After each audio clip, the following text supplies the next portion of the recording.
বরাক জুড়ে সাড়ম্বরে পালিত হলো বিশ্বকর্মা পূজা। দেবশিল্পী ভগবান বিশ্বকর্মার পূজাকে ঘিরে মঙ্গলবার গোটা বরাক জুড়ে এক উৎসবমুখর পরিবেশের সৃষ্টি হয়েছে।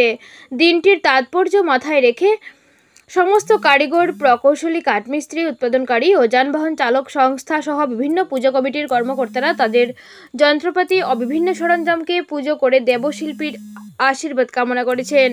বিশ্বকর্মা পূজাকে কেন্দ্র করে শিলচরের জনস্বাস্থ্য কারিগরি বিভাগ সংমণ্ডল 1, জেলা জলসম্পদ বিভাগ, পূর্ত বিভাগ ও বিদ্যুৎ বিভাগ সংমণ্ডল 2 ও ঘুঙুর রোডস্থিত জনস্বাস্থ্য কারিগরি বিভাগ সংমণ্ডল 2 সহ বিভিন্ন সরকারি ও বেসরকারি কার্যালয়ে দিনব্যাপী নানা ধর্মীয় অনুষ্ঠানের পাশাপাশি ভক্তদের মধ্যে মহাপ্রসাদ বিতরণ করা হয়। এছাড়াও ভক্তরা তাদের অগ্রগতি ও সাফল্যের কামনা করার পাশাপাশি উৎপাদনশীলতা বজায় রাখতে বিশ্বকর্মার কাছে প্রার্থনা করেন। বিকেলে বিভিন্ন পুজো মণ্ডপে আয়োজিত নানা সাংস্কৃতিক অনুষ্ঠান ও সব মিলিয়ে বিশ্বকর্মা পূজাকে ঘিরে মঙ্গলবার গোটা বরাক জুড়ে এক উৎসবমুখর পরিবেশ মেতে উঠেছে ভক্তপ্রাণ জনগণ। আমি পুরো আসামবাসীকে বিশ্বকর্মা পূজার প্রীতি ও শুভেচ্ছা জানাচ্ছি। ওর সঙ্গে আগামী শারদীয় উৎসবের শুভেচ্ছা জানাচ্ছি। আমাদের এই পুজো 2004-05 হয়তো শুরু হয়েছে। আমি ছিলাম না এখানে, আমি এসেছি 2004-এর পর। তখন থেকে চলছে। আর আমাদের পূজায় তো প্রত্যেকবারই আপনারা হয়তো দেখেন একটা সাংস্কৃতিক অনুষ্ঠান হয়, ফাংশন হয়।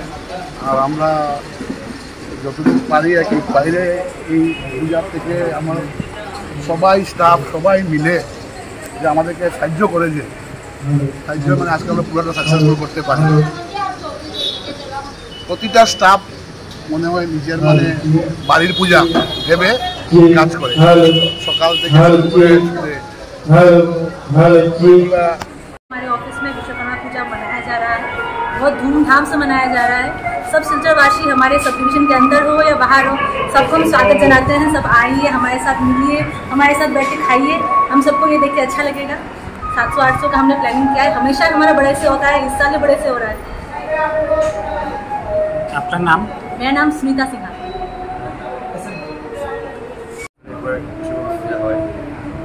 সাবডিভিশন করতে আমরা চেষ্টা করি যত আয়োজন করে সুন্দরভাবে পূজাটা যাতে করা হয়। এবছর আমরা অনেক লোকেদেরই নিমন্ত্রণ করেছি, আশেপাশের লোকদেরকে। আর সবাইকে আমরা চেষ্টা করব যথেষ্ট আপ্যায়ন দিয়ে। এই পূজা মোটামুটি 1967 থেকে আমাদের পুজো চলে আসছে। আজকে হয়তো 58 পূজা হচ্ছে। তো আমাদের পূজায় এমন যে একটা আকর্ষণীয় জিনিস থাকে যে বিকালে আমরা ছোটোখাটো একটা কালচারাল অনুষ্ঠান করি। আর এমনিতে তো পুজো এখন শেষ হয়ে গেছে, এখন প্রসাদ বিতরণ হবে। দুপুর 12:30 থেকে আমাদের ভোগ যেটা দেওয়া হয় সেটা হবে। আর বিকেলবেলা আমাদের একজন অ্যাসিস্ট্যান্ট ইঞ্জিনিয়ার রিসেন্টলি চলে গেছেন আমাদের ছেড়ে, ওনার স্মৃতিতে আমরা একটা ছোটোখাটো কালচারাল প্রোগ্রাম করছি।